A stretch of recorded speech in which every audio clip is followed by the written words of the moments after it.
जी अस्सलाम वालेकुम। कैफेट आज के लेक्चर का आगाज करते हैं। लेक्चर 20 है जी आज हमारा। आज क्या कर सीखने जा रहे हैं हम?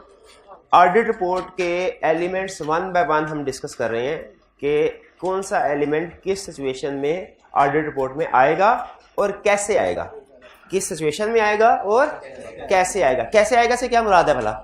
उसको हमने लिखना कैसे है, अल्फाज क्या लिखने हैं, जिसे हम कहते हैं ड्राफ्टिंग। उसकी ड्राफ्टिंग कैसे होगी रिपोर्ट के अंदर। इसमें सबसे पहले हमने ओपिनियन सेक्शन के बारे में पढ़ा और मैंने आपको अनमोडिफाइड ओपिनियन की ड्राफ्टिंग रीड करने के लिए, याद करने के लिए, बल्कि याद करने के लिए कहा था। कितने स्टूडेंट्स, और बिल्कुल लिख के भी लाना था, कितने स्टूडेंट्स लिख के लाए हैं? शाबाश। और इनमें से कितने स्टूडेंट्स को याद भी है? याद भी है 80% एक्यूरेसी तक। शाबाश। चले अभी मजीद भी याद करते रहे। जिनको याद नहीं है, ये याद करना लाजमी है। एग्जाम में वो ड्राफ्टिंग पूछ रहा है रिसेंट अटेम्प्ट्स में। अच्छा, एक तो ड्राफ्टिंग वाली बात। दूसरा, आप लोगों के जो वीकली टेस्ट है वो चेक हो चुका है, तो आपको कल क्लास से पहले डिस्ट्रीब्यूट कर दिया जाएगा, ठीक है। लेकिन अगर कोई स्टूडेंट आज ही कलेक्ट करना चाहता है तो वो टीए रूम में जाके कलेक्ट कर सकता है, लेकिन कोशिश करनी है आपने कि सारे स्टूडेंट्स एक ही टाइम में ना आ जाए, वो मैनेज करना मुश्किल होता है, ठीक है। बल्कि अगर कल क्लास में बैठेंगे तो इंशाल्लाह क्लास में ही वो डिस्ट्रीब्यूट कर दिया जाएगा, बेहतर ये। लेकिन अगर कोई स्टूडेंट जल्दी लेना चाहता है तो आज भी टीए रूम में कॉन्टेक्ट कर सकता है। ऑफिशियली कल क्लास से पहले डिस्ट्रीब्यूट होगा ये चीज। अच्छा, दूसरा, अब प्रीवियस लेक्चर में हमने क्या सीखा था? प्रैक्टिस केस स्टडी की थी कोई, यानी नए। अच्छा चले, केस स्टडीज की प्रैक्टिस के दौरान में भी आपको पता है कुछ ना कुछ नए कंसेप्ट सामने आते रहते हैं जिनको हम डिस्कस करते हैं, तो ये चीज ध्यान में रखिएगा। कुछ स्टूडेंट्स का ये ख्याल होता है, जो कि गलत ख्याल है, कि जब जिस टाइम में सर कोई क्वेश्चन पास पेपर का या केस स्टडी डिस्कस कर रहे होते हैं उसमें कोई नया कंसेप्ट नहीं होता। देखिए, बहुत से ऐसे कंसेप्ट होते हैं, आप खुद देखेंगे केस स्टडी या पास पेपर की डिस्कशन के दौरान वो आप लोगों के साथ शेयर किए जाएंगे। और कुछ भी ना हो, फर्ज कीजिए सिंपल रिप्रोडक्शन का 3 नंबर का क्वेश्चन हो ना, वो भी डिस्कस करते हुए कम से कम आप ये जरूर सीखते हैं कि एग्जाम में उसको प्रेजेंट किस तरीके से करना है, क्या चीज लिखनी थी, क्या चीज नहीं लिखनी थी। लेकिन बहुत सी केस स्टडी खासतौर पे ऐसी होती हैं जिनमें डिस्कशन के दौरान नए कंसेप्ट सामने आते रहते हैं एग्जाम पॉइंट ऑफ व्यू से।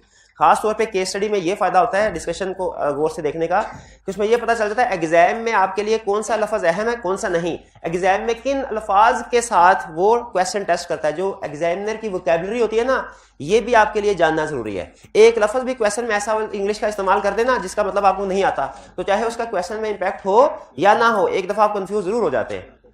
इसीलिए जो हम केस स्टडी की प्रैक्टिस या पास पेपर की प्रैक्टिस करते हैं वो भी लाजमी आपने पार्टिसिपेट करना है, उसी अटेंशन के साथ जिस अटेंशन के साथ कंसेप्ट हम डिस्कस करते हैं, क्योंकि उसमें भी मुझे अंदाजा है कि नए कंसेप्ट भी डिस्कस होते रहते हैं। पॉसिबल नहीं होता कि मैं क्वेश्चन को प्रैक्टिस कराने से पहले 100% कंसेप्ट डिस्कस कर दूं।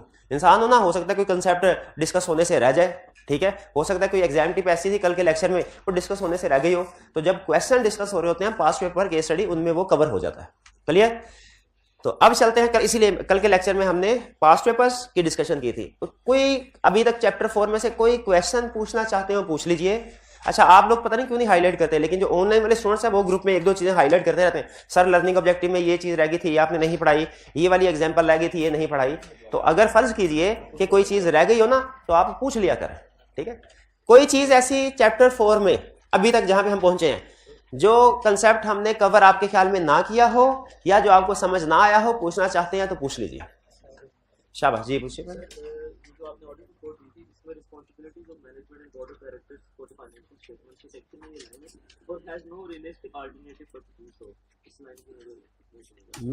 अच्छा, गोइंग कंसर्न ऑडिट रिपोर्ट के अंदर वो कोई गोइंग कंसर्न के ऊपर भी कमेंट कर रहा है कि मैनेजमेंट की रिस्पांसिबिलिटी है गोइंग कंसर्न के ऊपर कमेंट करना। इस गोइंग कंसर्न पे वो उसने वर्ड यूज किया है, are has no realistic option to do so, ये अल्फाज है। ये गोइंग कंसर्न की डेफिनेशन का हिस्सा होते हैं। गोइंग कंसर्न दो चीजों की वजह से प्रॉब्लम ये इशू क्रिएट होता है। एक ये, जब मैनेजमेंट की जाती ख्वाहिश हो कि हमने कंपनी को बंद कर देना है, और दूसरा जब जाती ख्वाहिश ना हो, मजबूरी हो, उनके पास और कोई रास्ता नहीं है। Has no real alternative realistic to do so का मतलब ये उनके पास और कोई रास्ता नहीं है। अगर आपने कंपनी लॉ पढ़ा हुआ है तो आपको पता होगा कंपनी वाइंड अप होती है ना, तो दो तरीके हैं, दो। एक वॉलंटरी वाइंडिंग अप जिसमें वो मैनेजमेंट या कंपनी अपनी मर्जी से वाइंड अप, और एक होता है by court. By court order आ जाए तो कंपनी वाइंड अप नहीं भी करना चाहती ना, उसके पास और कोई रास्ता नहीं होता, करना ही पड़ता है। तो बताइए वहां पे गोइंग कंसर्न की प्रॉब्लम आएगी कि नहीं आएगी? कंपनी चाहे चाह नहीं भी रही लेकिन फिर भी करना पड़ेगा उसको। और कोई क्वेश्चन?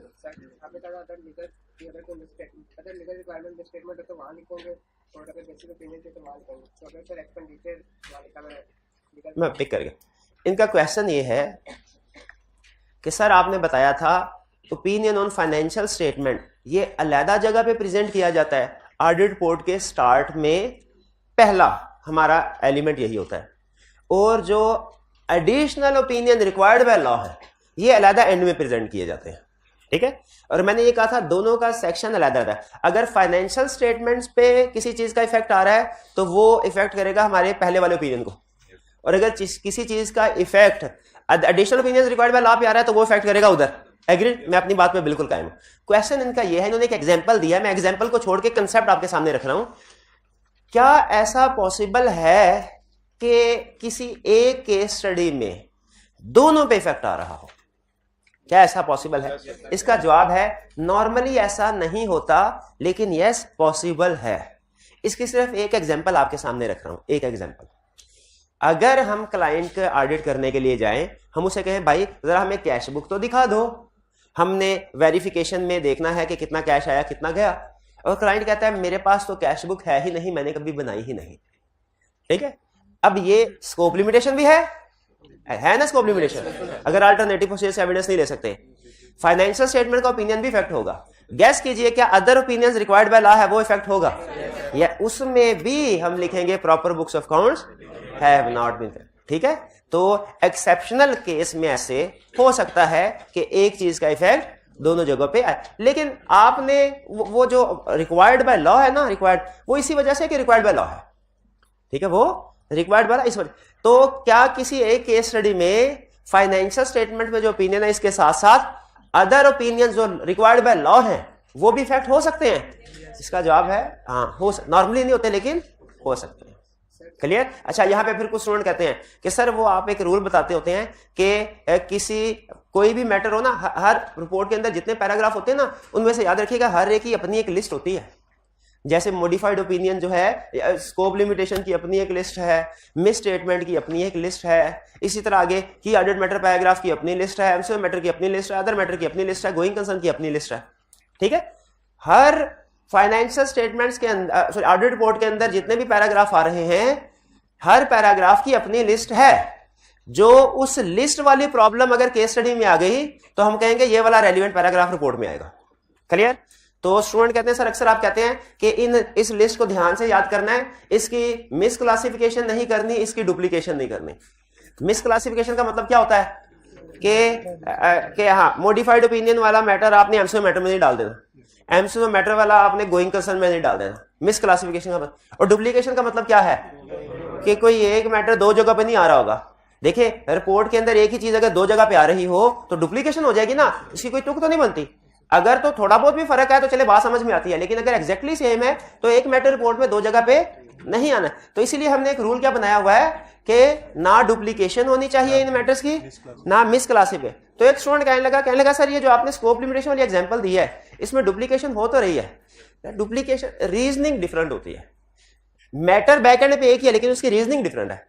जैसे यहां पे रीजनिंग क्या है, ये जो अदर ओपिनियन है ना, ये आईएसए का हिस्सा नहीं है, ये आईएसए ने नहीं कहा। आईएसए ने तो सिर्फ यही कहा है कि ओपिनियन ऑन फाइनेंशियल स्टेटमेंट वो क्वालिफाइड कर दो या डिस्क्लेमर कर दो अगर बुक्स नहीं है। बाकी जो एडिशनल ये किसने कहा है? लॉ ने कहा है। तो ये एससीसीपी के कहने की वजह से, हालांकि हमारा असूल नहीं है कि एक चीज को दो जगहों पे लेके, लेकिन एससीसीपी के कहने की वजह से हम इसे मेंशन करते हैं। क्लियर जी मेरे भाई? हाँ, बाकी भी देखिए, एग्जाम्पल की तरफ नहीं जा रहा, मैंने रूल आपके जहन में बैठा दिया, ठीक है। कि रूल क्या है, नॉर्मल रूल क्या है कि कोई भी चीज रिपोर्ट में एक जगह आएगी, डुप्लीकेट या मिसक्लासिफिकेशन नहीं होगी। लेकिन दो या तीन एग्जांपल्स हैं पूरे ऑडिट में जिनमें एक चीज की वजह से दो पैराग्राफ इफेक्ट हो रहे होते हैं लेकिन उनकी रीजनिंग डिफरेंट है। ये मैं इसको मजीद फर्दर एग्जांपल ऐड करूंगा लेकिन अभी नहीं कर रहा। मेन कंसेप्ट आपने पिक कर लिया?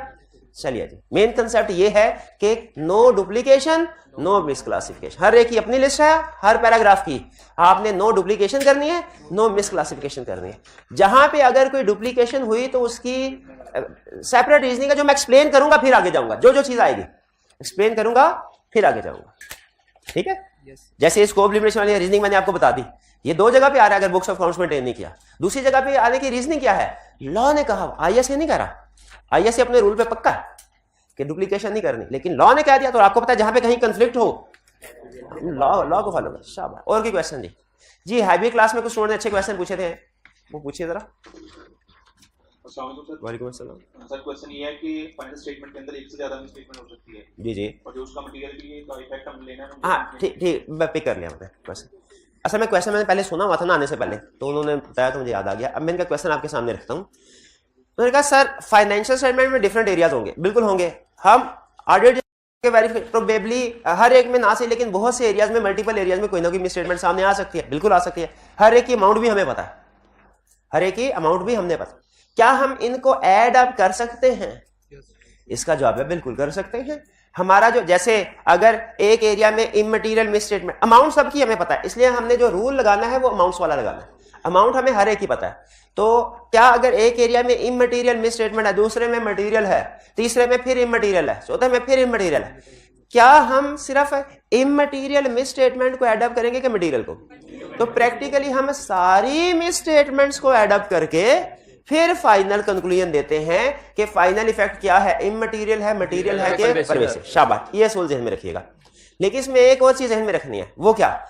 जितनी भी फाइनेंशियल स्टेटमेंट्स में मिस स्टेटमेंट है उनको तो इकट्ठा कर सकते हैं, जितने भी स्कोप लिमिटेशन है उनको तो इकट्ठा कर सकते हैं, लेकिन अगर एक मिस स्टेटमेंट और एक स्कोप लिमिटेशन है, इसको इकट्ठा नहीं कर सकते।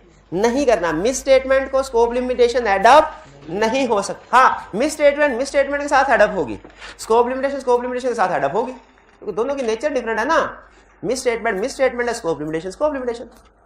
ठीक है, ये बात समझ आ गई। अच्छा, दूसरी चीज उन्होंने कहा सर हम रिप्रेजेंटेशन भी लेते हैं इमटेरियल मिस स्टेटमेंट में, तो जितनी भी इमटेरियल मिस स्टेटमेंट्स है उन पे अलग-अलग रिप्रेजेंटेशन लेंगे कि उनकी इकट्ठी लिस्ट बना के एक ही दफा? प्रैक्टिकली बताएं आपके ख्याल में क्या होता होगा? एक ही बार थोड़ी है। लेकिन ये जहन में रखिएगा, इसका ये मतलब नहीं है, कुछ एक स्टूडेंट कहने लगा सर इसका मतलब है जो हम एनडीपी मैनेजमेंट से रिटर्न रिप्रेजेंटेशन लेते हैं, जिसके बारे में चैप्टर 2 में पढ़ा था, वो सिर्फ ये इमटेरियल मिस स्टेटमेंट की है। नहीं, इमटेरियल मिस स्टेटमेंट की तो है, उसमें 15-20 और चीजें भी आती हैं। यानी जब ऑडिटर रिटर्न रिप्रेजेंटेशन ले रहा होता है तो सिर्फ इमटेरियल मिस स्टेटमेंट नहीं, बल्कि और भी 15-20 चीजें होती हैं जिनके ऊपर उसने रिप्रेजेंटेशन ऑब्टेन करनी है। वो क्या है, वो जैसे जैसे सामने आएंगी मैं आपके साथ शेयर करता रहूंगा। ठीक है जी, आंसर हो गया भाई आपके क्वेश्चन? हाइब्रिड में जिन्होंने पूछा था, मुतमिन है तो बताए जी। और कोई क्वेश्चन? और कोई क्वेश्चन? शाबाश, हाइब्रिड में क्वेश्चन आया। हाइब्रिड में से क्वेश्चन। अस्सलाम वालेकुम सर। जी वालेकुम सलाम। सर वो कस्टमर रिपोर्ट जो ऑडिट रिपोर्ट वाला क्वेश्चन था, उसके अंदर लिखा हुआ था कि अगर ऑडिटर सही तरह से ऑडिट रिपोर्ट नहीं प्रेजेंट करता तो उसमें लिखा था कि वो टाइम की वजह से है, लेकिन वो कह रहे हैं कि टाइम का आप एक उसका वो नहीं ले सकते बहाना, लेकिन हमने तो इनहेरेंट लिमिटेशन ऑफ उसमें पढ़ा था कि टाइम और कॉस्ट लिमिटेशन है उसकी लिमिटेशंस में। जी ठीक है, मैं पिक कर गया। इनका क्वेश्चन ये है, अच्छा एक तो ये कि मैंने कुछ क्वेश्चन आपको होम असाइनमेंट दिए थे, कुछ क्वेश्चन डिस्कस कर लिए, कुछ अभी नहीं किए। ठीक है, लेकिन वो क्वेश्चन डिस्कस करना इंशाल्लाह करूंगा। वो लेक्चर की ना प्लानिंग होती है कि किस लेक्चर को कैसे लेके चलना है, तो लेक्चर के प्लान के मुताबिक मैं डिसाइड करता हूं। वो आज के लेक्चर में हम डिस्कस नहीं करेंगे। उन्हीं में से एक क्वेश्चन उन्होंने ये कहा कि एक जगह पे लिखा हुआ था कि टाइम की कमी की वजह से ऑडिटर प्रोसीजर परफॉर्म नहीं कर सका, और उसके सोल्यूशन में ये लिखा हुआ था कि ऑडिटर को प्रोसीजर परफॉर्म करने चाहिए। अच्छा, मेरा एक छोटा सा सवाल है आपसे है, अगर कोई मुझसे पूछे कि स्टूडेंट्स नॉर्मली पेपर में क्यों फेल होते हैं, तो मैं कहूंगा इसकी बहुत सी रीजंस हैं, बहुत सी लिमिटेशन, बहुत सी रीजन। ओके, जरा बड़ी बड़े रीजन तो बताएं। तो मैं उनमें से एक रीजन ये बताऊंगा कि वो अपना सिलेबस कंप्लीट नहीं करते, सिलेक्टिव स्टडी करते हैं। ये एक रीजन है, आप मानते हैं कि रीजन है फेल होने के, लेकिन क्या इसका ये मतलब है कि ये रीजन जस्टिफाइड हो गई है? रीजन जस्टिफाइड नहीं हुई। ठीक है, अगर तो सिलेबस थोड़ा बहुत किसी ने छोड़ा ना तो फिर चले पास हो सकता है, लेकिन अगर ज्यादा सिलेबस छोड़ दिया स्टिल ये उस स्टूडेंट का फॉल्ट है। उसी तरह इनहेरेंट लिमिटेशन में हमने कुछ रीजंस पढ़ी थी, ठीक है, कि टाइम एंड कॉस्ट लिमिटेशन की वजह से ऑडिटर सैंपलिंग पे काम करता है, लेकिन इसका यह मतलब नहीं है, सैंपलिंग के एक रूल्स है, उन रूल्स में लिखा हुआ है सैंपल साइज रीजनेबल होना चाहिए। इसका यह मतलब, हमें यह तो पता है कि ऑडिटर 100 में से 100 ट्रांजैक्शन चेक नहीं कर सकता, 100 से कम करेगा, लेकिन क्या 2 कर ले? क्यों? लिखा तो हुआ है कि ऑडिटर सारी ट्रांजैक्शन चेक नहीं कर सकता टाइम एंड कॉस्ट लिमिटेशन के, अगर रीजनेबल तो करे ना, रीजनेबल तो करे। वो कह रहा है वो रीजनेबल भी नहीं कह रहा, मेरे पास टाइम ही नहीं है, मैंने और बड़े काम करने होते हैं। तो अगर और बड़े काम करने थे तो फिर इस ऑडिटर क्लाइंट को एक्सेप्ट करने की क्या जरूरत थी? ठीक है, इसीलिए याद रखें कि ये जो इनहेरेंट लिमिटेशन है ना, ये आपको एक थोड़ा सा क्वेश्चन सिर्फ प्रोवाइड करते हैं रीजन, ये रीजनेबल एश्योरेंस से ऊपर ऊपर वाली जो चीजें ना वो ना करो। लेकिन अगर आप इस इनहेरेंट लिमिटेशन को रीजनेबल एश्योरेंस के नीचे वाला जो काम है उस पर अप्लाई करें तो आप गलत है। तो आप उस केस स्टडी में उसने यही किया था कि जो प्रोसीजर उसे परफॉर्म करने चाहिए थे वो रिक्वायर्ड थे, जो रिक्वायर्ड बाय, भाई जो प्रोसीजर रिक्वायर्ड बाय आईसीएस है उनमें तो आप ये नहीं कह सकते कि मैं इनमें भी सैंपलिंग करूंगा, ठीक है, वो तो करने ही करने हैं। वो उन रिक्वायर्ड प्रोसीजर को कह रहा था कि मेरे पास टाइम कम है, मैं इसलिए ये काम नहीं करूंगा। तो हमने कहा भाई इसके बगैर तो रीजनेबल एश्योरेंस नहीं होगी। इनहेरेंट लिमिटेशन इस चीज की थी कि एब्सोल्यूट एश्योरेंस क्यों नहीं प्रोवाइड कर सकता, इस चीज की नहीं थी कि रीजनेबल एश्योरेंस भी प्रोवाइड नहीं करनी, वो तो करनी है। आगे चल क्या पढ़ेंगे, हमारा एक रूल होता है किसी भी क्लाइंट को एक्सेप्ट करने से पहले एक्सेप्टेंस प्रोसीजर परफॉर्म करने हैं, और एक्सेप्टेंस प्रोसीजर में वो यही कहता है कि आप चेक कर लो आप इस काबिल हो कि नहीं कि इस क्लाइंट को ऑडिट कर सको, आपके पास इतने टाइम इतने रिसोर्सेज हैं कि नहीं। अगर टाइम और रिसोर्सेज हैं तो क्लाइंट को एक्सेप्ट करो, टाइम और रिसोर्सेज नहीं है बाद में ये एक्सक्यूज नहीं होगा मेरे पास टाइम कम था। स्टार्ट के वक्त ही सब्जेक्ट सिलेक्ट करने ना आईकैप के, सिलेक्ट कर लो कि 3 का टाइम है आपकी जिंदगी में कि 4 का टाइम है कि 2 का टाइम है, कुछ ज्यादा मसरूफ होते हैं ना तो 2 का टाइम स्टार्ट में डिसाइड कर लो। एक दफा डिसाइड कर लिया फिर आईकैप को कहे मैं बहुत मसरूफ रहता हूं, मैं ये चैप्टर नहीं कर सकता, आईकैप मानेगा? तो यानी पहले डिसाइड एक्सेप्टेंस स्टेज पे सही डिसीजन कर ले, बाद में जिंदगी आसान। क्लियर हुई है बात?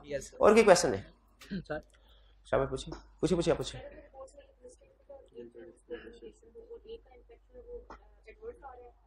हाँ ये देखें, ये मल्टीपल, मैंने एक ही सिचुएशन में अगर मिस स्टेटमेंट स्कोप लिमिट शायद तो क्या आ जाएगा, शायद पहले भी मैंने बताया था, ये एडवांस कंसेप्ट है, बाद में डिस्कस करना है, अभी नहीं। अभी जितनी भी केस स्टडीज आएंगी ना उसमें हर क्वेश्चन के 2, 3 या 4 पार्ट्स होंगे। आप देखेंगे हर पार्ट में या तो सिर्फ मिस स्टेटमेंट है या सिर्फ स्कोप लिमिटेशन है। आपके कैफ के किसी लेवल पे ऐसा नहीं होगा, एक ही सिचुएशन, जिम्मेदारी के साथ कह रहा हूं कि एक ही पार्ट एक क्वेश्चन के अंदर आ सकते हैं। देखें पार्ट ए में मिस स्टेटमेंट है, पार्ट बी में स्कोप लिमिट, ये हो सकता है क्योंकि हर पार्ट ज्यादा बताना है। लेकिन ऐसा नहीं होगा कि एक ही पार्ट ए के अंदर मिस स्टेटमेंट भी है स्कोप लिमिटेशन है, नहीं होगा, कंफर्म में नहीं होगा। ठीक है जी इंशाल्लाह। और क्वेश्चन जी, 1 मिनट हारिए, फिजिकल में से क्वेश्चन ले लो। एक मटेरियल मिस स्टेटमेंट है और साथ में मटेरियल भी किसी बंदे के ऑडिट कर रहे हैं और हमने मटेरियल, अगर मटेरियल को शो करना है और इंडिविजुअल भी देखना है और सबको इकट्ठा करके भी देखना है, अगर किसी मतलब रिपोर्ट में मटेरियल मिस स्टेटमेंट है, ठीक है, क्वेश्चन पे है ये सारी चीजें बता। हाँ जी, तो इमटेरियल भी तो अगर दोनों को इकट्ठा करके देखें उसको फिर बताना होगा। हाँ जी बिल्कुल, ये तो हमने पढ़ा है कि हमने मिस स्टेटमेंट्स को इंडिविजुअली भी देखना है, एग्रीगेट भी देखना है। इनका क्वेश्चन ये है कि अगर एक एरिया सेल्स में इमटेरियल मिस स्टेटमेंट है और फिर उसके बाद हमने देखा एक्सपेंसेस में भी इमटेरियल मिस स्टेटमेंट है, तो क्या इन दोनों को ऐड करके अगर मटेरियल बन रही हो हमें ऐड करके देखना चाहिए? बिल्कुल देखना है। पहले स्टेप 1 पे हम हर एक इंडिविजुअली देखते हैं कौन कौन सी मिस स्टेटमेंट हमारे 5 लाख मटेरियलिटी लेवल से ज्यादा की हो वो करेक्ट कर लेते हैं। फिर नेक्स्ट लेवल पे क्या करते हैं, जो छोटी छोटी इमटेरियल होती हैं इनको ऐड करके देखते हैं। ये अगर मटेरियलिटी लेवल को एक्सीड कर जाएं तो फिर इनको एग्रीगेट करके ठीक करना लाजमी होता है। ठीक है, इंडिविजुअली भी देखना है हमने, एग्रीगेट, ये डेफिनेशन मटेरियलिटी की डेफिनेशन में दोनों अल्फाज यूज हुए थे, इंडिविजुअली भी एग्रीगेट भी, इसलिए मिस स्टेटमेंट्स को इंडिविजुअली भी देखेंगे एग्रीगेट भी देखेंगे। जी आगे जी, और क्वेश्चन, ये हाइब्रिड में क्वेश्चन पूछ रहे थे, पूछे जल्दी से। सर ये जो 5% आप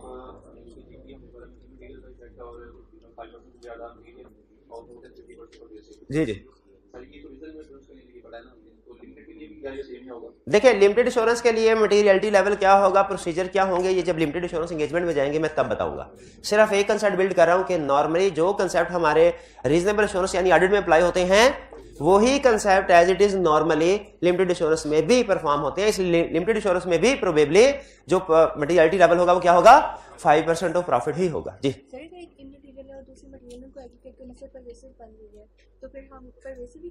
अगर 2 डिफरेंट मिस स्टेटमेंट हैं या 3, उनका इफेक्ट इंडिविजुअली, एक का इमटेरियल है, एक का मटेरियल है, दूसरी का मटेरियल, एग्रीगेट करके परवेसिव बन रहा हो, हम क्या इफेक्ट लेंगे? परवेसिव लेंगे। 2-3 इमटेरियल है, एग्रीगेट होकर मटेरियल बन गई, क्या इफेक्ट ले? मटेरियल। 2 मटेरियल एग्रीगेट होकर परवेसिव बन गई, क्या इफेक्ट? ठीक है, एग्रीगेट करके, अगर अमाउंट नहीं एग्रीगेट करके डिस्कस करेंगे। मॉडिफाइड ओपिनियन में क्या आएगा ये बता दीजिए, सुन लें। जब कभी ओपिनियन मॉडिफाइड होगा हमने उसकी रीजनिंग शेयर होल्डर्स को बतानी है। हमने, जैसे आपको पता है, फर्ज कीजिए एक स्टूडेंट ने पेपर दिया, फेल हो गया, क्या आईकैप को सिर्फ ये बताना चाहिए फेल हो गया, या रीजनिंग भी बतानी चाहिए क्यों फेल हुआ? और आईकैप बता, लेकिन ये वो शायद उसका फॉर्म होता है, फिल करना पड़ता है, आपको अप्लाई करना पड़ता है, फिर आईकैप आपको कमेंट्स देता है, ठीक है, कि आपने किस क्वेश्चन में क्या परफॉर्मेंस की थी।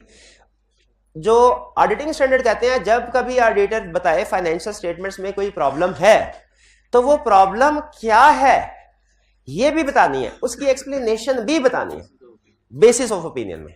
यानी ओपिनियन, देखिए हमारे दो सेक्शन बोर्ड के, एक है ओपिनियन सेक्शन, एक है basis for opinion section.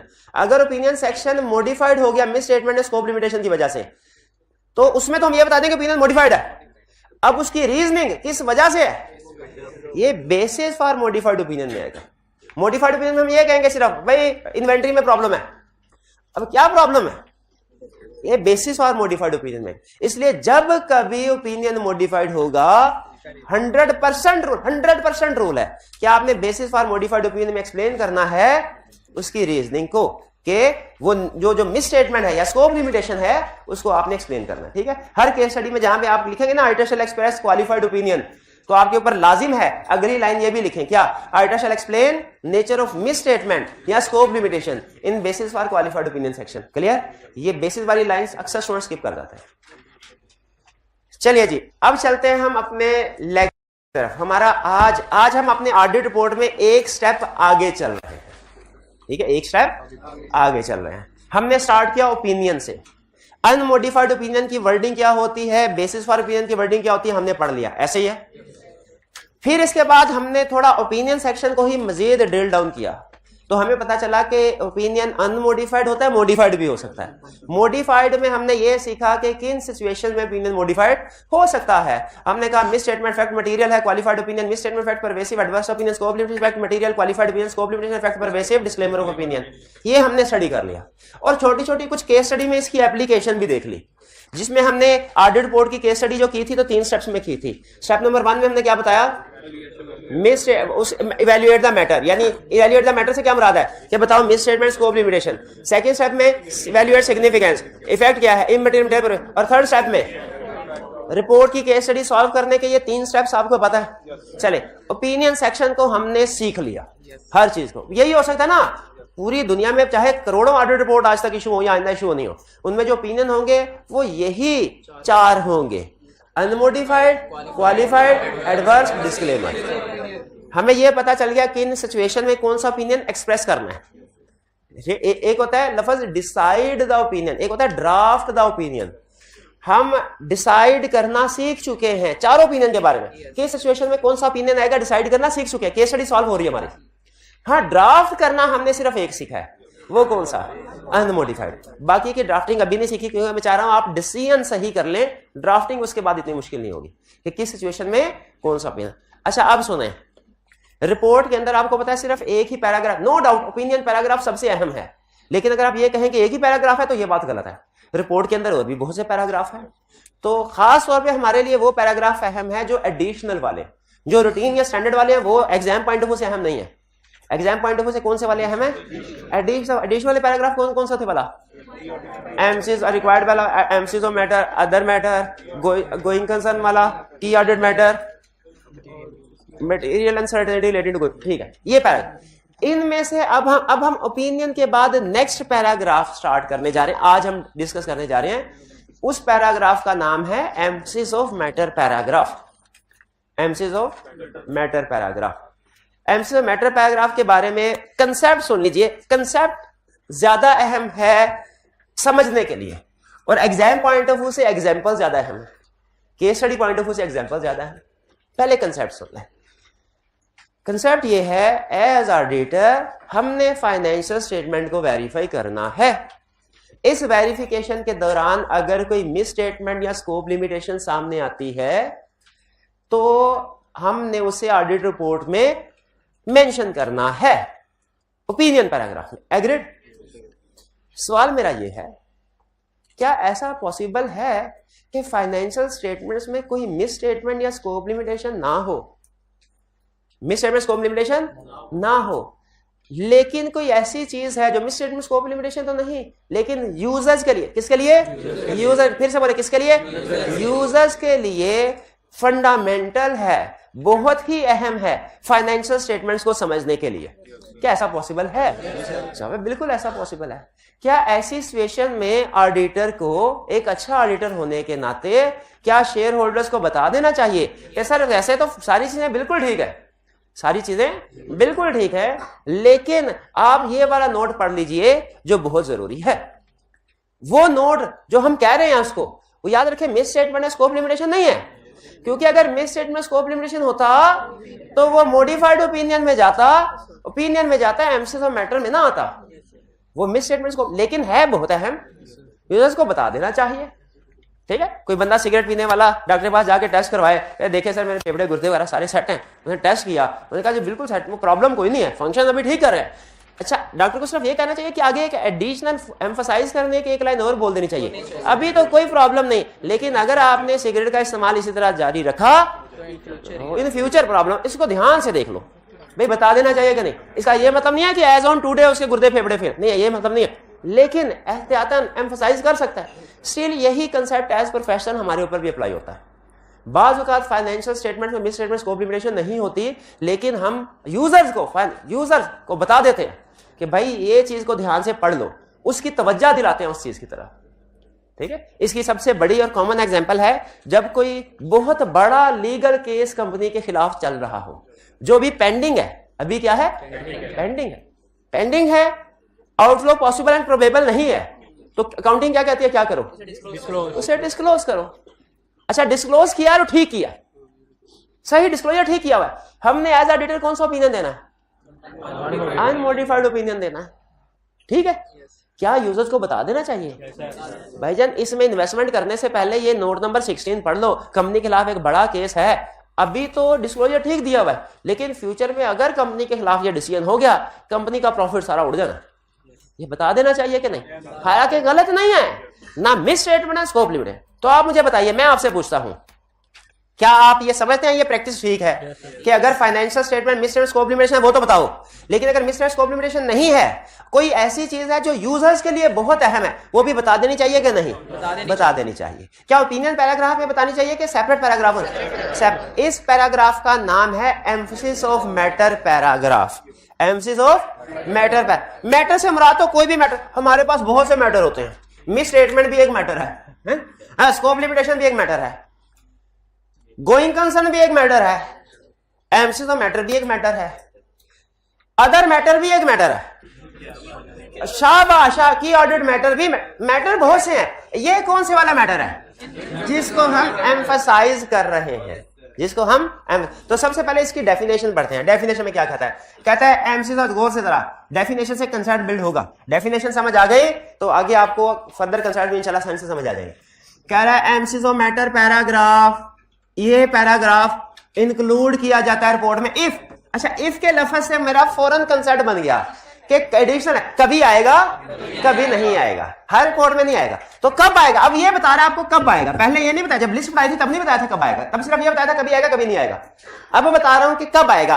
Emphasis matter paragraph report में आएगा कब, if auditor consider it necessary, auditor जरूरी समझे किसको, to draw users attention, user की अटेंशन को ड्रॉ करना है, यूजर्स की तवज्जो दिलानी है, to draw users attention to matter which is disclosed in financial statement, which is disclosed in financial statements.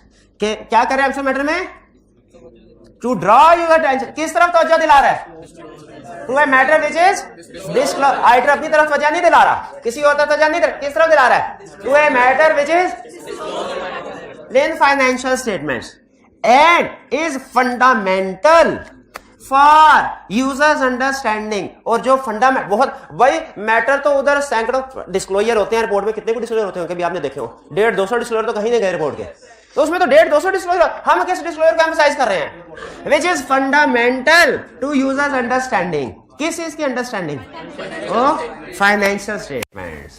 4 अल्फाज अहम है, जिसने एम्फेसिस मैटर की डेफिनेशन में 4 अल्फाज लिख दिए, डेफिनेशन उसकी क्लियर, बल्कि 5 है, 5 एक प्रोवाइडेड भी है, प्रोवाइडेड, ठीक है, वो 2 डी वाले 2 एफ वाले। क्या, emphasis of matter paragraph is included in auditors report if auditor considered necessary to draw users attention, to draw user attention to a matter which is disclosed in financial statement, ठीक है, draw to a matter which is, and that fundamental, हर matter पे नहीं, fundamental, किसके लिए fundamental, user understanding of financial statement के लिए। Provided, अच्छा प्रोवाइडेड बड़ा इंटरेस्टिंग है।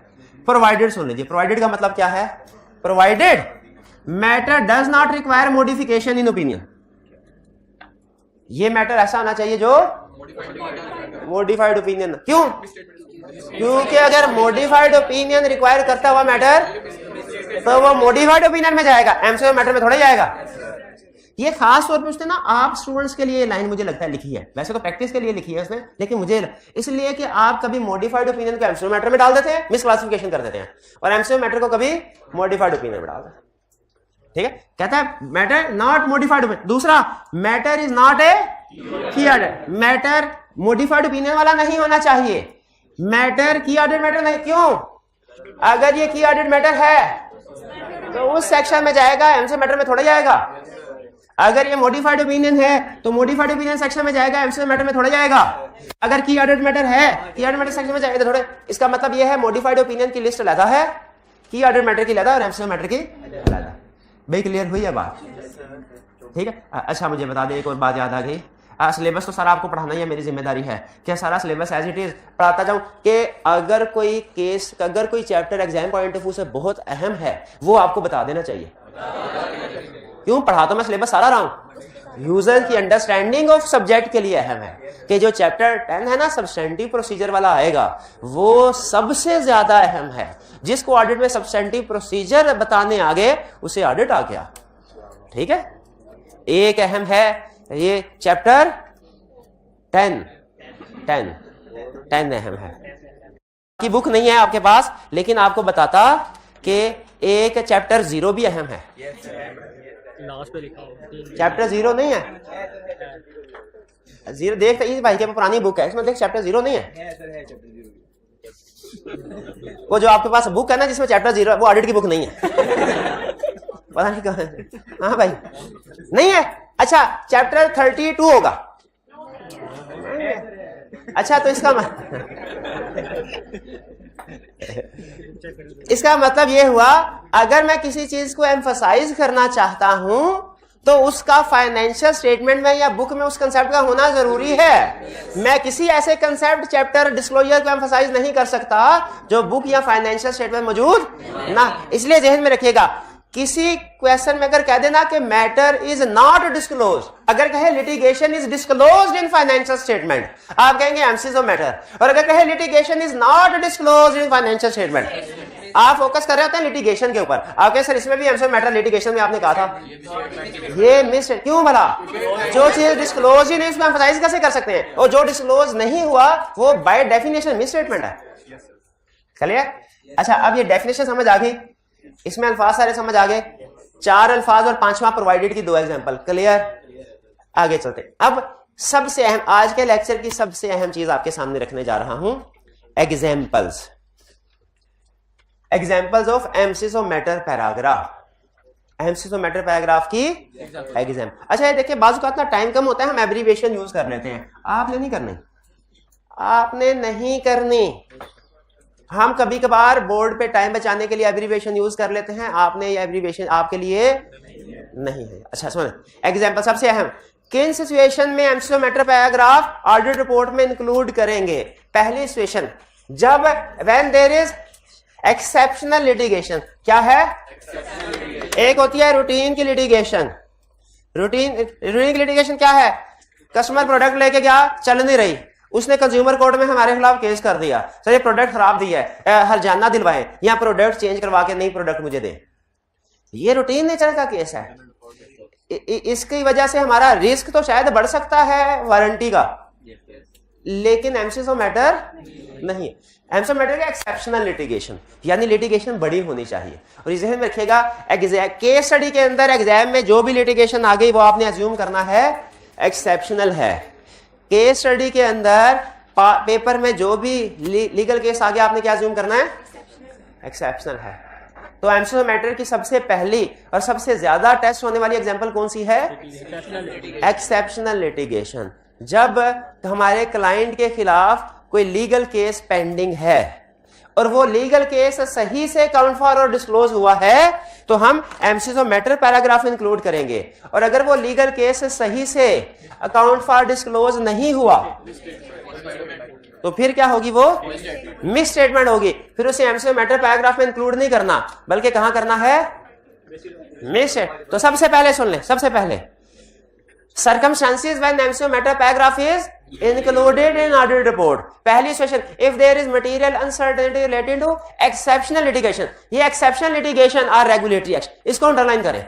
exceptional litigation और regulatory action को अंडरलाइन करें, अंडरलाइन करें। बाकी रटे वाला चीज है उसको याद कर लें तो अच्छी बात है, ना करें तो कोई प्रॉब्लम नहीं है। फोकस की पहले वाली एग्जांपल में किस लफ्ज पे फोकस करना है, रेगुलेटरी एक्शन। अच्छा, अगर ये डिस्क्लोज है फाइनेंशियल स्टेटमेंट में तो एमसीक्यू मैटर रहेगा सही से, अगर ये सही से डिस्क्लोज नहीं है तो मिस स्टेटमेंट। अच्छा, एग्जाम में कैसे पता चलेगा आपको कौन सी लिटिगेशन एक्सेप्शनल है कौन सी नॉर्मल? जो केस जो लीगल केस आ गया है एग्जाम में वो एक्सेप्शनल है। क्लियर? दूसरी example, a significant subsequent event occurs. ठीक है, सब्सिक्वेंट इवेंट क्या होता है, जो ईयर एंड के बाद अकर हो। ऐसे स्टूडेंट्स के लिए बता रहा हूं जिन्होंने पहले काउंटिंग में नहीं पढ़ा हुआ। सब्सिक्वेंट इवेंट क्या है, ऐसा इवेंट जो ईयर एंड के बाद अकर हो। कुछ ऐसे इवेंट्स होते हैं जो ईयर एंड के बाद अकर होते हैं लेकिन फाइनेंशियल स्टेटमेंट्स में इंक्लूड होते हैं। कितनी अजीब बात है, नहीं अजीब। देखिए, फाइनेंशियल स्टेटमेंट्स का ईयर एंड है 31 दिसंबर 22, तो इसका मतलब है कि इसके बाद 23 में कोई इवेंट होगा और वो इस फाइनेंशियल स्टेटमेंट्स में इंक्लूड होगा। सब्सिक्वेंट इवेंट का ये कंसेप्ट है क्या कि ईयर एंड के बाद इवेंट होगा और वो ईयर एंड में इंक्लूड होगा?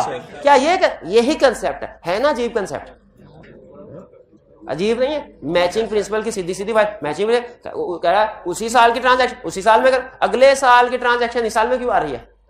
इसकी पूरी फिलॉसफी है जो हम ऑडिट में डिस्कस नहीं करते हैं, लेकिन ये जहन में रखें कि है। सूरज किधर से निकलता है, किधर ग्रुप होता है? आज तक सोचा क्यों? मगरिब से निकल के मशरिक में क्यों नहीं ग्रुप होता? नहीं हमें क्या, हमें अपने काम से गर्ज है। उसी तरह याद रखें, सब्सिक्वेंट इवेंट को फाइनेंशियल स्टेटमेंट्स में क्यों इंक्लूड किया जाता है? हमें इसे कोई एज ऑडिटर इसे कोई गर्ज नहीं है। काउंटिंग में आप सीखेंगे एज ऑडिटर हमें क्या पता होना जरूरी है कि सब्सिक्वेंट इवेंट होते हैं ये जो फाइनेंशियल स्टेटमेंट्स में इंक्लूड किए जाते हैं। खुद बताएं, क्या आपके ख्याल में कोई छोटा मोटा इवेंट होगा? ये तो बड़ा, ऐसा बड़ा है नेक्स्ट ईयर का, इस साल में रहा है। सब्सिक्वेंट इवेंट बार बार बोलना है। सब्सिक्वेंट इवेंट का कंसेप्ट क्या है? सिंपल, अगले साल का, यानी जिस साल की फाइनेंशियल स्टेटमेंट बन रही है ना उससे अगले साल का इवेंट इस साल आ रहा है। सब्सिक्वेंट इवेंट क्या है? अगले साल का इवेंट इस साल की फाइनेंशियल स्टेटमेंट में इंक्लूड हो रहा है। तो छोटी बात है, छोटी बात है। अच्छा, कुछ स्टूडेंट ना जिनका नॉलेज ज्यादा है वो एडजस्टिंग और नॉन एडजस्टिंग का वर्ड बोल रहे हैं, मैं उसको इग्नोर कर रहा हूं क्योंकि मुझे नहीं पता एडजस्ट, मैंने काउंटिंग नहीं पढ़ी हुई, मुझे नहीं पता एडजस्टिंग। मुझे इतना पता है सब्सिक्वेंट इवेंट। अगर सब्सिक्वेंट इवेंट आ गया तो क्या उसे ऐसे ही छोड़ दें क्या यूजर की तवज्जो दिलाएं?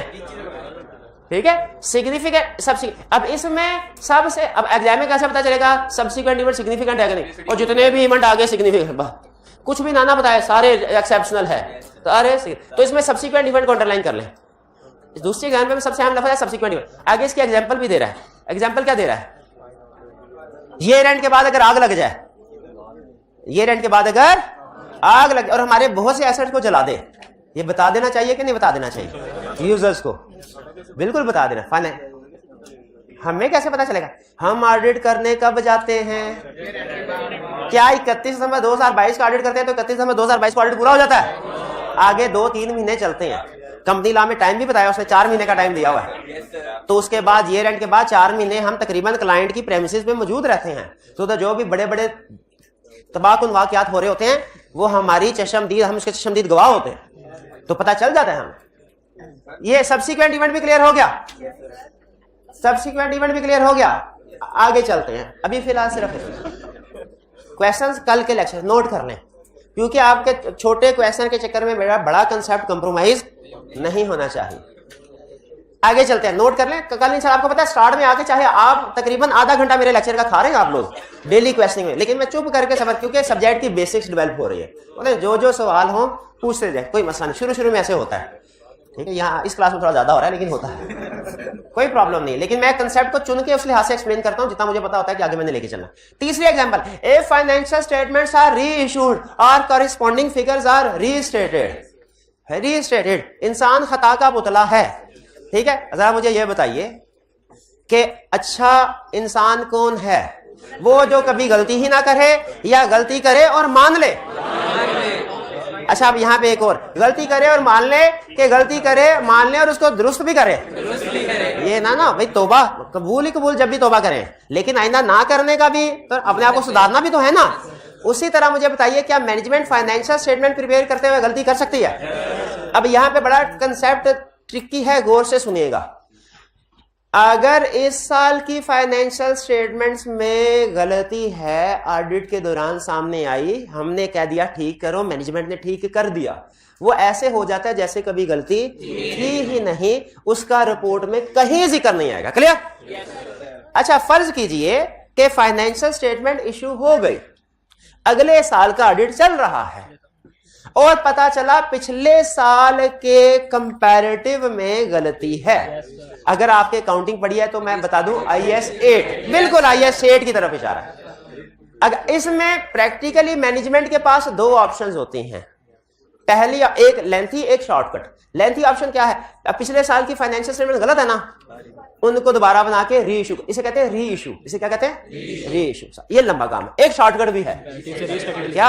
हाँ, कंपैरेटिव। पिछले साल का जो रात की बात उधर छोड़ दो, इस साल का कंपैरेटिव कॉरेस्पॉन्डिंग फिगर रीस्टेट कर दो। दोनों ऑप्शन है, जो मर्जी मैनेजमेंट। लेकिन क्या हमें एज ऑडिटर यूजर्स को बता देना चाहिए, ए भाई जब इस साल की फाइनेंशियल स्टेटमेंट पहुंचेंगे ना, परेशान ना होना। क्यों? क्योंकि पिछले साल की फाइनेंशियल स्टेटमेंट में इन्वेंट्री का बैलेंस कोई और था लास्ट ईयर का, इस साल के कंपैरेटिव में इन्वेंट्री का बैलेंस कोई और था। वो यूजर देख के परेशान हो जाएगा कि नहीं? पिछले साल 100 था, इस साल 70 आ गया, ये 30 किधर गया?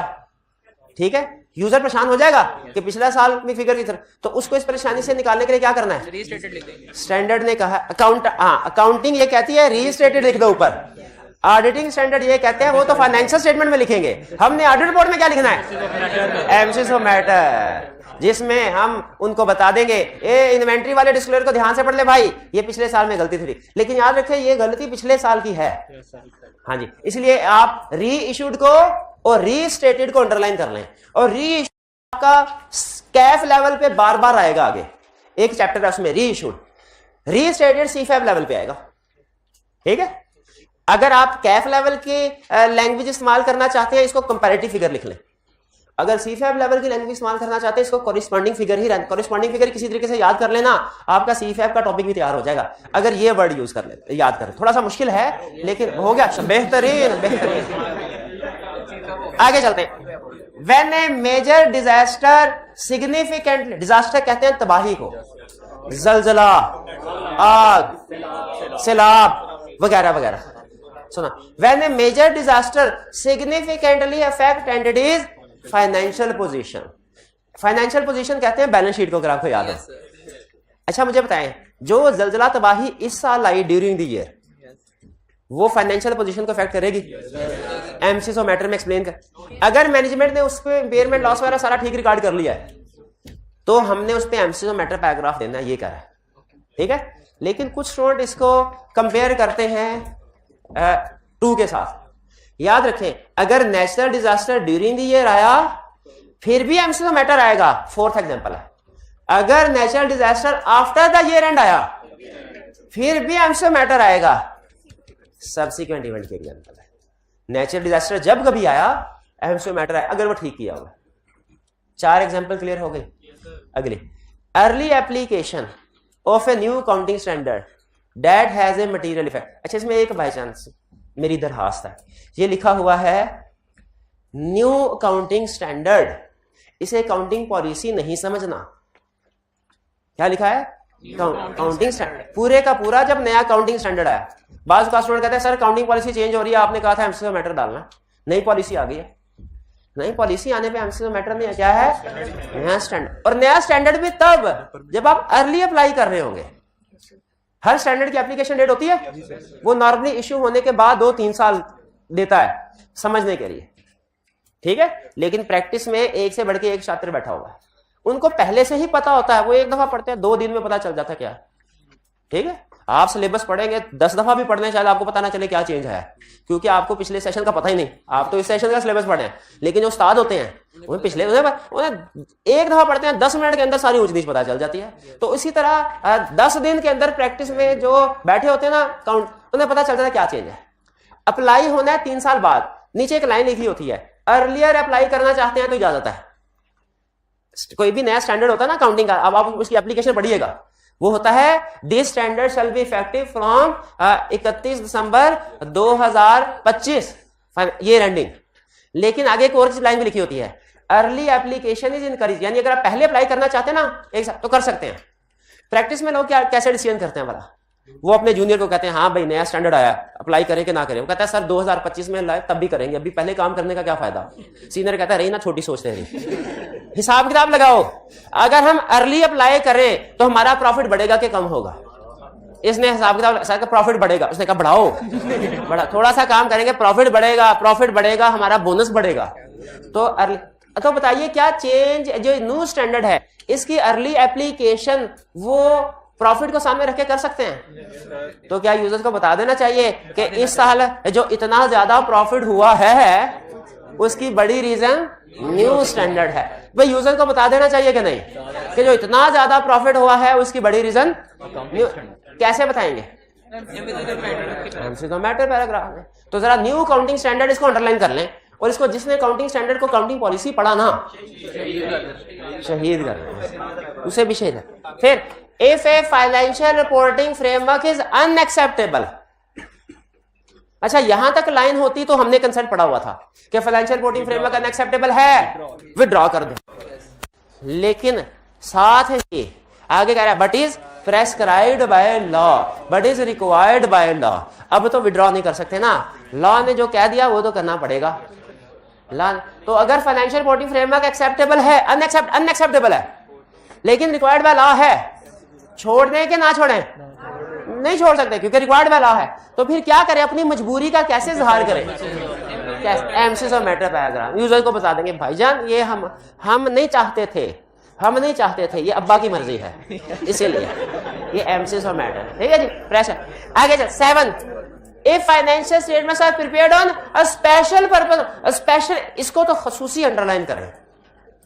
हाँ बस स्पेशल पर फ्रेमवर्क की एग्जांपल पता ना, general purpose framework, special purpose. फिर अगर फाइनेंशियल स्टेटमेंट स्पेशल पर्पस पे बनी है, स्पेशल पर्पस पे बनी है तो रिपोर्ट में बता दो यूजर्स को ये स्पेशल पर्पस है, जनरल ना समझना, जनरल ना समझना, स्पेशल पर्पस है। स्पेशल चीज को हाईलाइट करना चाहिए ना, एज ऑडिटर हम हाईलाइट करेंगे कि स्पेशल पर्पस फ्रेमवर्क है। कैसे करेंगे? मैटर पैराग्राफ है हाईलाइट करके, शाबाश। आगे चलते हैं। गोइंग कंसर्न, अच्छा अब इसको अभी गोइंग कंसर्न हमने डिटेल में स्टडी करना है, तो मेरी सजेशन है आपने इसको सिर्फ याद कर लेना है, क्योंकि मैं इसकी सारे ना ऊंच नहीं समझानी पड़ेगी, फिर ये कंप्लीट समझ आएगा। अभी आपके जहन में कंफ्यूजन क्रिएट होगी। क्या आखिरी एग्जांपल कौन सी एमसीक्यू मैटर की?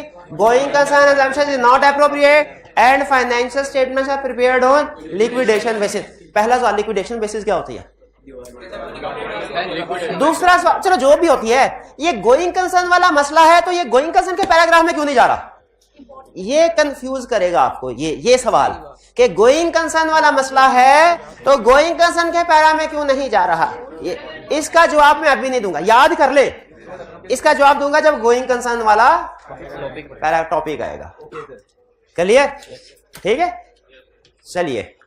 अब यह है सरकम, अगर आप चाहते हैं कि केस स्टडी के एक्सपर्ट हो जाएं तो जहां जहां लिस्ट आया करे ना उसको याद कर लिया, समझ के याद कर लिया करें। ठीक है, समझ के रट्टा लगवाना होता, मैं सिंपल आपको ये इसका इंग्लिश का मतलब बता के आगे निकल जाता, याद कर लो। एक एक एग्जांपल ना बताता, केस स्टडी में टेस्ट कर सकता है। 8 क्या आज के लेक्चर का सबसे अहम चीज क्या है? ये 8 एग्जांपल। ठीक है, अच्छा इनमें से कोई भी एक फैक्टर केस स्टडी में आ जाता है, क्या आप डिसाइड कर लेंगे? क्या डिसाइड कर लेंगे? मैटर पैराग्राफ है। अगला सवाल, अगर वो कहता है डिसाइड तो कर लिया, आप ड्राफ्ट भी करो, अभी सीख लेते हैं, अभी सीख लेते हैं। ये एग्जामिनेटिव छोटी मोटी ये बाद में करेंगे, इसको केस स्टडी डिस्कस करते हुए खासतौर पे समझ आती है एग्जामिनेटिव केस स्टडी, लेकिन आप पढ़ लीजिएगा। कह रहा है how MCQ of matter paragraph is included या प्रेजेंटेड इन रिपोर्ट। कह रहा है दुनिया का कोई भी एमसीक्यू ऑफ मैटर पैराग्राफ है उसके 3 हिस्से हैं। तीन तरह की इंफॉर्मेशन होनी चाहिए। कौन कौन से? मैटर बीइंग एम्फसाइज्ड, बताइए कि कौन सा मैटर है जिसको एम्फसाइज किया जा रहा है। क्या ये सब्सिक्वेंट इवेंट है? क्या ये लिटिगेशन है? क्या ये न्यू काउंटिंग स्टैंडर्ड की अर्ली एप्लीकेशन है? ठीक है, ये बता। ठीक है, जो मैटर ये है मैटर बीइंग एम्फसाइज्ड, वो बताना। फिर reference to the notes in financial statement which fully describe the matter. फिर भाई ये मैटर सोच के बताइए जिसको हम एमसीओ मैटर में इनक्लूड कर रहे हैं, ये नोट्स अकाउंट्स में डिस्क्लोज होगा कि नहीं? कि कभी होगा कभी नहीं होगा? 100% केसेस में होगा, क्योंकि डेफिनेशन में उसने डिस्क्लोज का लफ्ज लिखा है। तो जो डेफिनेशन में डिस्क्लोज नहीं है वो इसका मतलब एमसीओ मैटर नहीं है, क्योंकि डेफिनेशन में उसने डिस्क्लोज का लफ्ज लिखा। तो एमसीओ मैटर जिस चीज पे देंगे वो फाइनेंशियल में लाजमी डिस्क्लोज होगा। Reference note which fully describe the matter. तो दूसरे में क्या करें? Reference to the notes. पहले में मैटर को अंडरलाइन करें, दूसरे में reference to the note, reference को अंडरलाइन करें, रेफरेंस। तीसरे में आर्टर, ये एक लाइन लिखनी होती है हमने, ये फॉर्मेलिटी है। Auditor's opinion is not modified in respect of matter being, यानी वो कह रहा है कि ये एमसीओ मैटर है, इसको मॉडिफाइड ओपिनियन ना समझना। इस लाइन का मतलब क्या है? Auditor opinion is not modified in respect of matter emphasized, इस लाइन का मतलब क्या है? ये एमसीओ मैटर है, इसको मॉडिफाइड ओपिनियन ना समझना। क्या मतलब है इसका? ये एमसीओ मैटर है, इसको मॉडिफाइड ओपिनियन नहीं समझना। ये तीन चीजें अगर आपके एमसीओ मैटर पैराग्राफ में आ गई तो आप विनर हैं। जब अभी उसने आपको कहा एमसीओ मैटर पैराग्राफ ड्राफ्ट करो, तीन चीजें, अब वे एक एग्जांपल हो जाए। चलिए, आपने मुझे बताना है इस एग्जांपल में क्या ये रिक्वायरमेंट्स पूरी हो रही हैं? क्या रिक्वायरमेंट्स तीनों पूरी हो रही हैं या एक रिक्वायरमेंट कम है?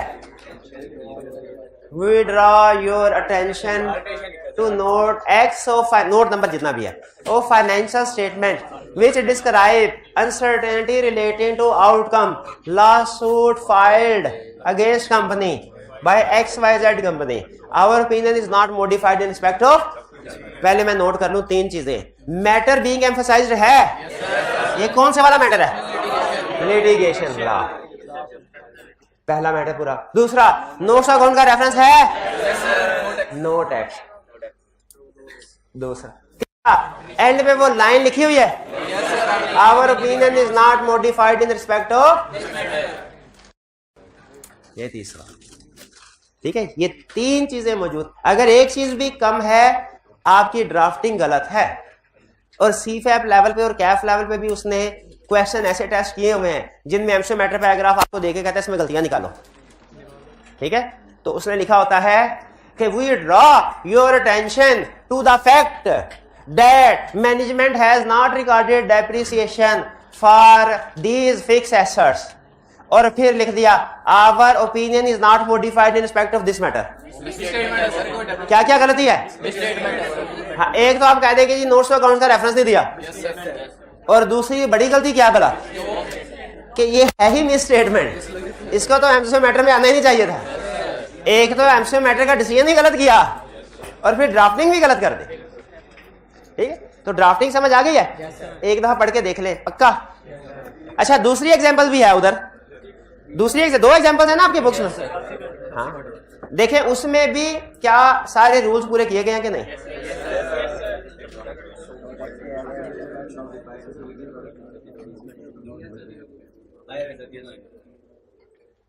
कोई प्रॉब्लम? आज के लेक्चर में दूसरी सबसे अहम चीज थी ड्राफ्टिंग। पहली सबसे अहम चीज क्या थी? 8 एग्जाम्पल, दूसरी ड्राफ्टिंग। बस एक छोटी सी चीज के बाद लेक्चर खत्म। प्लेसमेंट, एमसीओ मैटर की प्लेसमेंट का आपको मैंने स्टैंडर्ड का रूल बताया हुआ है मिजाज कि रिपोर्ट के अंदर जो मैटर ज्यादा अहम है वो पहले आएगा, जो कम अहम है वो बाद में आएगा। तो बताइए एमसीओ मैटर पहले आएगा कि ओपिनियन और बेसिस ओपिनियन? हाँ, तो MCO matter opinion and bases of opinion के फौरी बाद आएगा। एमसीओ मैटर कब आएगा? ओपिनियन एंड बेसिस ओपिनियन के। अच्छा, उसने सेंटेंस लिखा if relates to financial statements. पागल नहीं है, पागल नहीं है वैसे, लेकिन पता नहीं मुझे समझ नहीं क्यों नहीं, क्योंकि सारे के सारे एमसीओ मैटर फाइनेंशियल स्टेटमेंट से रिलेट करते हैं। तो डेफिनेशन में लिखा हुआ है एक डी डिस्क्लोज वाला था, तो एक फाइनेंशियल स्टेटमेंट वाला भी था कि वो फाइनेंशियल स्टेटमेंट की अंडरस्टैंडिंग से रेलिवेंट हो। तो सारे के सारे फाइनेंशियल में रेलिवेंट होंगे। तो अहम चीज ये नहीं है कि फाइनेंशियल स्टेटमेंट से रेलिवेंट होना, अहम चीज क्या है कि प्लेसमेंट किधर आएगी, किसके बाद, opinion and bases of opinion के बाद। अच्छा, अगला सवाल मेरा, अगर उसी ऑडिट रिपोर्ट में की ऑडिट मैटर भी है, वो की ऑडिट मैटर को भी इजी ना ले, वो भी अपनी जगह पे अहम है। तो पहले की ऑडिट मैटर आएगा कि एमसीक्यू मैटर, जो ज्यादा अहम है। डिपेंड, इट डिपेंड, शाबाश, इट डिपेंड। जबकि देखें ये तो कंफर्म है कि ओपिनियन और बेसिस ओपिनियन के बाद है, ये कंफर्म है, लेकिन की ऑडिट मैटर के बाद आएगा कि पहले, इट डिपेंड, इट डिपेंड। तो क्विकली गो थ्रू कर लें। आज के लेक्चर में हमने क्या सीखा, कौन सा एलिमेंट सीख के जा रहे हैं आज आप घर, एमसीक्यू मैटर। हमने आज के लेक्चर में क्या सीखा, एमसीक्यू मैटर की डेफिनेशन, लेकिन डेफिनेशन से ज्यादा अहम क्या था, 8 एग्जाम्पल। एग्जाम्पल्स आपको पक्की याद होनी चाहिए। केस स्टडी में इन एग्जाम्पल में से केस बनाएगा, इंशाल्लाह इस एग्जाम्पल से बाहर नहीं जाएगा। अगर इस एग्जाम्पल के अंदर केस स्टडी बनाई और आप अटेंड नहीं कर सके, आपका कसूर। अगर इस एग्जाम्पल से बाहर उसने कोई एग्जाम्पल लेके आया तो फिर मेरा कसूर। एग्री करते हैं जी? तो आपने ये 8 एग्जाम्पल सारी की सारी याद करने हैं। और फिर इसके बाद इसकी ड्राफ्टिंग भी, ड्राफ्टिंग के लिए सिर्फ 2 है। ड्राफ्टिंग के लिए हर एक की 8 एग्जाम्पल करने की जरूरत नहीं है, सिर्फ 2 एग्जाम्पल भी। वैसे कंसेप्ट अच्छा हो ना तो 1 एग्जाम्पल भी ड्राफ्टिंग के लिए काफी होती है, लेकिन फिर भी हमने 2 एग्जाम्पल्स आपको दे दिए, तो कर लेंगे। आज होम असाइनमेंट है कोई? बस एक क्वेश्चन नंबर 12 छोटा सा, आपकी तो यशी हो गई। अच्छा, वॉल्यूम 2 आप लोगों के साथ शेयर किया हुआ ना, अब उसके क्वेश्चन भी मैंने आप लोगों के साथ शेयर कर दूं। चलिए, अभी टाइम 2 मिनट है, कोई क्वेश्चन पूछना है तो। अच्छा चलिए ठीक है, कल से ठीक है। आज का लेक्चर यहाँ खत्म करते हैं हम। अल्लाह हाफिज।